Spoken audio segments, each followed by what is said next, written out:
네, 내일장 투자 비책 시간입니다.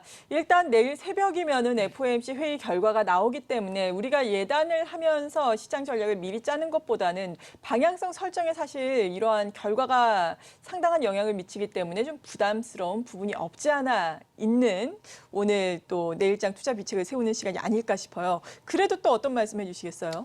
네, 제가 지난번에 한번 그런 이야기를 네. 들었던 것 같습니다. 세계 증시 주식시장에서 미국의 FOMC 회의를 제일 목 놓아 보는 나라가 대한민국이다. 그런 말씀드렸는데 예. 그게 왜 그러냐면 이런 걸 좀 같이 생각해 볼 필요가 있습니다.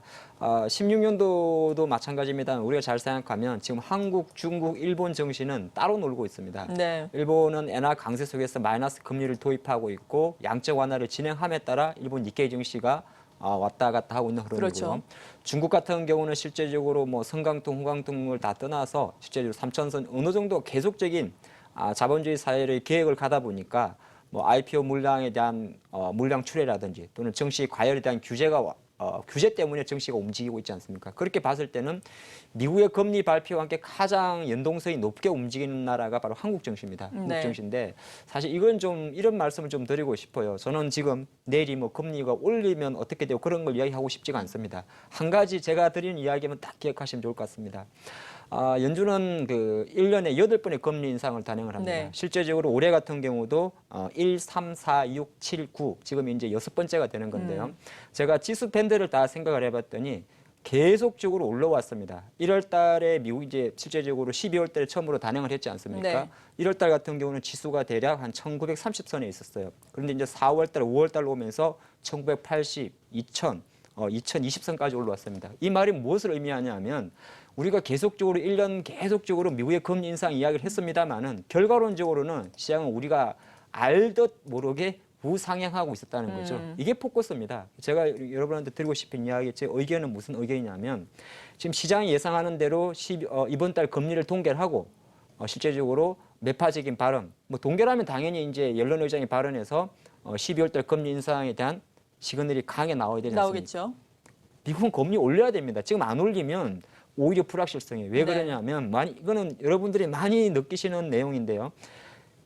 작년 12월 달에 금리를 올리면서 연준의 점도표는 대략 올 16년도 기준으로 1% 이상을 받습니다. 근데 지금 딱 한 차례 올렸는데 하반기 안 올리게 되면 아직도 시장에서는 미국이 뭐 맨날 완전 실업이라 그러는데 올릴 수 없는 상황인가, 여기에 오히려 더 경기 둔화에 대한 시그널을 줄 수가 있다는 그렇죠. 거죠. 그 관점에서 시장은 제가 볼 때 뭐 설령 시장이 바라보는 대로 금리 동결, 12월 금리 인상에 대한 매파적 발언이 나오더라도 시장 영향은 덜할 것이다, 그렇게 보는 것이고, 또 반대로 저의 생각을 완전히 뒤집고 네. 갑자기 뭐 인상을 할 수도 있지 않습니까? 그렇죠. 뚜껑을 열어봐야 하는 네, 거니까요. 인상을 하더라도 어떻게 보면 아까 저는 만약 시장이 인상을 해서 장이 짧은 조정을 들어온다면 조금 더 추석 전 때보다 좀 더 자신 있게 시장에 대한 매수 배팅을 해도 된다, 그렇게 볼 수가 있겠습니다. 그렇군요. 코스닥 시장에서는 어떤 말씀을 해주시겠어요? 뭐 코스닥 시장도 FOMC 회의 결과에 따라서 좀 움직일 가능성이 있는데요.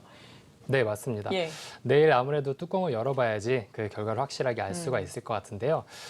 최근 주식시장을 살펴보시면은 불확실성, 미국 금리 인상에 대한 불확실성보다는 좀 더 긍정적으로 조금 시장을 바라보는 그런 경향이 좀 강한 것 같습니다.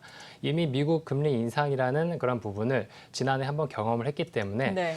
이미 한번 경험을 했었고 이런 내성이 생겼고, 그다음에 그동안 이제 코스닥 시장 같은 경우에는 많이 빠졌었던 그런 부분이 있기 때문에 단기적으로 뭐 뚜껑 열었는데 금리를 올린다, 그렇게 결과 발표가 된다 그러면은 일시적인 충격은 있을 것으로 보입니다. 하지만 전체적인 코스닥 시장이 바닥을 다지면서 하방 경직 그리고 우상향 추세를 좀 반등 추세를 이어나가고 있는 상황이기 때문에 단기 충격은 있더라도 그 탄력은 좀 이어질 수 있을 것으로 그렇게 예상이 되고 있는 상황입니다. 그래서 내일 같은 경우에는 단기적으로 이러한 불확실성이 해소된다는 측면이 좀 긍정적으로 작용할 수 있을 것으로 예상되고 있는 상황인데요. 네. 그래도 아무래도 가장 중요한 거는 이런 기관 그리고 외국인의 수급이 가장 중요할 것으로 보이고 있습니다. 최근 뭐 기관 수급이 좀 긍정적으로 바뀌고 있는 상황이기도 하고, 그다음에 3분기 중소형 기업들의 이익 추정치를 보시면은 대형주들 같은 경우에는 한 0.3% 정도 하향 조절을 했는데 중소형주들 같은 경우에는 한 0.7%에서 0.8% 정도 좀 상향 조절을 하고 있는 그런 추세입니다. 그만큼 하반기 중소형주들의 실적이 조금 긍정적인 영향을 미칠 수 있을 것으로 보이는데요. 그동안 이제 지난 9월 달에 강하게 반등이 나왔었지만 추가적으로 강하게 상승하지 못하고 하락 전환했었던 그런 이제 포인트가 680포인트 부근이었습니다. 오늘 이제 678포인트까지 상승을 하면서 네. 그 1차적인 저항 라인이 뭐 680포인트까지 올라오고 있는 상황인데요. 내일 같은 경우에는 이 1차적으로 680포인트 부근에 한번 저항을 받을 수는 있을 것 같은데 이런 기업들의 실적 전망이라든지 이제 외국인 기관들의 수급이 뒷받침된다 그러면은 무난하게 또 상승 탄력을 이어갈 수 있을 것으로 그렇게 예상되고 있는 상황입니다.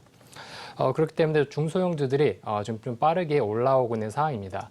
그렇기 때문에 중소형주들이 좀 하반기 실적이 기대가 되는 뭐 낙폭 과대 종목들, 오늘 같은 경우에 뭐 케어젠, 뭐 CJ E&M 이런 종목들이 강하게 올라왔는데 이런 낙폭 과대 종목들이 단기적인 이제 이런 불확실성 해소에 따른 상승 탄력을 이어갈 수가 있는 부분이 좀 크기 때문에 이런 종목들 중심으로 해서 투자 전략을 짜시는 게 좋을 것 같습니다. 네, 거래소보다는 코스닥을 좀 더 유망하게 보시는 거예요? 어떻습니까? 네, 아무래도 그 11월 미국의 대선도 있고 그다음에 여러 가지 아무래도 12월 달에는 금리를 올릴 수 있을 것으로 기대하고 네. 있는 상황인데요. 그런 부분이 조금 전체적인 시장의 대형주들을 좀 위축시키는 투심을 위축시키는 요인으로 작용할 수가 있는데 그동안 많이 빠졌었던 이제 중소형주들은 오히려 저가 매수 기회, 반등 모멘텀이 있는 그런 요인들이 있기 때문에 좀 더 긍정적으로 바라보고 있는 상황입니다. 네, 관심 종목은 어떤 것들 준비를 하셨는지 궁금해요. 먼저 하창봉 대표님. 네, 사실 근데 금리 이야기하다 생각을 해봤는데 네, 안 올릴 수도 있다는 생각도 잠깐 해봤습니다. 안 올릴 수도 올해 내에요? 네, 그렇죠. 네, 굳이 갑자기.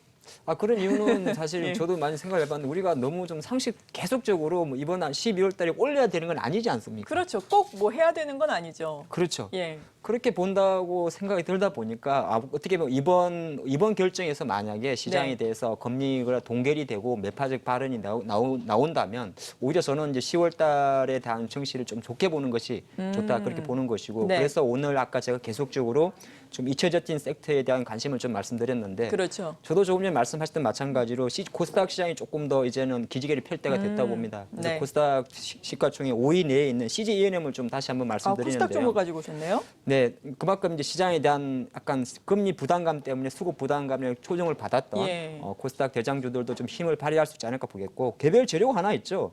CNM이 이제 음악 그 플랫폼 사업에 대해서 12월 달에 물적 분할을 단행을 합니다. 아시겠지만 CJ&M 2011년도에 온미디어라든지 CJ 엔터테인먼트 같은 6개 회사가 합병을 해서 만든 네, 회사인데 맞아요. 계속 14년도부터 분할 작업을 하고 있습니다. 대표적인 CJ 게임즈, 넷마블 게임즈가 14년도에 분할을 했고요. 드라마 제작사도 스튜디오 2015년도에 분할을 했습니다. 그리고 이번에 같은 경우는 CJ 디지털 뮤직 같은 경우를 엠넷닷컴을 통해서 어문 유통을 하는 쪽으로 분할합니다. 근데 이 분할 형태가 뭐냐 하면 물적 분할입니다. 우리가 보통 우리가 주식을 받는 것은 인적 분할이라고 그러고요. 네. 물적 분할인 건 뭐냐 하면 주식은 그대로 다 갖고 있습니다. 실적 다 체크돼요. 체크되면서 사업에 대한 그 경영만 떼주는 거거든요. 네, 그런 의사결정이 빨라지는 거죠. 의사결정이 상당히 빨라지고 자회사들이 뭐 실적이 좋게 되면 계속 실적은 좋아지는 그런 현상이 나오고 있기 때문에 어떻게 보면 항상 우리가 합병이 좋다고 생각을 합니다만은 너무 많은 합병을 하다 보면 우리 그것이 에클래스가 될 수 있는데 그렇죠. 덩치가 너무 커지게 그런 되면. 관점에서는 네. 스피노프라 그래서 물적 분할을 단행하는 것이 회사 전체적인 측면에서는 좋은데 CJ E&M은 그러한 점수 자체가 실적은 사실 약간 뭐 2015년도에 비해서 조금 못한 것이 사실입니다만은 어느 정도 회복을 할 수 있지 않을까 그렇게 보겠고요. 수급적으로도 보니까 지금 기관들이 조심스럽게나마 투신을 기반으로 해가지고 매수가 조금 들어오는 모습입니다. 그런 네. 관점에서는 CJ E&M 같은 경우도 또 낙폭, 가대, 소외주 측면에서 좀 접근해 볼 수 있다 볼 수 있겠습니다. 네, 오늘 특징적으로 종목이 언급된 CJ E&M 관심 종목으로 제시를 해주셨습니다. 이사님은 어떤 종목 준비하셨어요? 네, 저는 반도체 장비 종목 중에 AP 시스템을 가지고 네, 왔습니다. 역시나 코스닥 종목이네요. 네, AP 시스템 같은 경우에는 그동안 2분기까지 뭐 실적 기대감 그런 부분이 작용을 하면서 강하게 주가가 올라갔었는데 실질적으로 뚜껑을 열어보니까 그만큼 실적이 안 나왔었던 부분이 있었고 그런 부분이 좀 작용을 하면서 주가가 하향 추세를 좀 이어갔 좋았었던 그런 모습이었습니다. 근데 최근 같은 경우에는 강하게 박스권 하단부를 지지하면서 반등하고 있는 좋은 흐름을 나타내고 있는 상황인데요. 2분기까지는 실적이 상반기 수주액이 한 4천에서 5천억 원 정도 되었었는데 이러한 수주가 2분기까지 실적이 반영이 거의 안 된 상태입니다. 그렇기 때문에 올 3분기 그리고 4분기부터 본격적으로 수주에 대한 실적이 반영이 되면서 굉장히 이제 좋은 실적이 기대가 되고 있는 상황인데요. 3분기 매출액은 뭐 전년 동기 대비해서 39% 그리고 영업이익은 200% 정도 증가를 할 것으로 지금 예상을 하고 있는데 그만큼 실적에 대한 기대감 때문에 앞으로 좀 좋은 탄력을 이어갈 수 있을 것으로 그렇게 예상되고 있는 상황입니다. 그리고 또 국내 외에도 뭐 중국 쪽 업체에서도 국내외 글로벌 디스플레이 업체 쪽에서 OLED 투자를 지속적으로 늘리고 있는 상황입니다. 그렇기 때문에 OLED 관련 장비를 생산하고 있는 이런 AP 시스템의 앞으로 수주도 계속적으로 늘어날 수 있을 것으로 그렇게 예상되고 있는 상황이고요. 그리고 또 신규로 지금 AP 시스템에서 ALD라는 그 플렉서블 OLED 봉지 장비를 새롭게 지금 개발하고 이제 각 업체, 대형 업체에다가 지금 평가를 맡기고 있는 상황입니다. 플렉서블 OLED 같은 경우에는 이 봉지 시스템이 거의 이제 필수적으로 적용되는 부분이기 때문에 이러한 이제 글로벌 업체 쪽에서 평가가 원활하게 진행이 된다 그러면은 새로운 이제 새로운 신규 발주 장비에 대한 기대감도 있기 때문에 앞으로의 뭐 성장 탄력은 좀 긍정적으로 바라볼 수 있는 부분이라고 보입니다. 네, 일단은 실적이 상당히 긍정적으로 전망된다라고 말씀을 해주셨어요. 이 FOMC 회의 불확실성이 거치고 또 10월이 되고 뭐 코스닥 쪽이니까 10월 뭐 하반기나 하순이나 그 정도 되면 또 실적에 대한 상당한 기대감이 형성되지 않습니까? 그렇다면 주가의 수준은 우리가 어느 정도까지 볼 수 있는지 궁금하네요. 목표 주가는 어느 정도로 세워둘까요? 네, 그렇습니다. 이제 10월부터는 이제 본격적으로 실적 시즌이 돌아오게 됩니다. 네. 그렇게 되면은 이런 이제 중소형주, 장비주들 중심으로 해서 많은 이제 관심을 받을 수 있는 부분이 되겠는데요.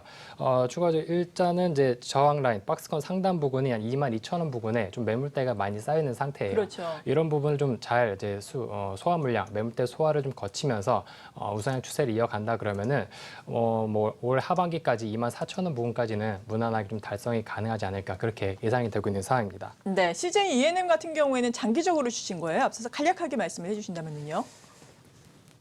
실적 때문에 장기는 안 됩니다. 아까 실적이 안 좋다고 하셨죠? 네, 그러니까 예. CJ은행 같은 경우는 코스닥이니까 아마 네. 실적 발표가 10월 말에 빨라야 10월 말 늦으면 빨라야, 11월 예. 초에 발표할 예정인데 그렇죠. 어떻게 보면 10월 달에 대한 코스닥 장에 대한 어떤 상대적 힘을 말씀드렸기 때문에 기간 기준으로는 한 10월 한 달 정도만 보는 것이 좋다 그렇게 볼 수 있겠습니다. 네, 관심 종목에 대한 투자 전략까지 들어봤습니다. AI 인베스트먼트의 하창봉 대표 그리고 CS 인베스트의 김철우 이사였습니다. 감사합니다.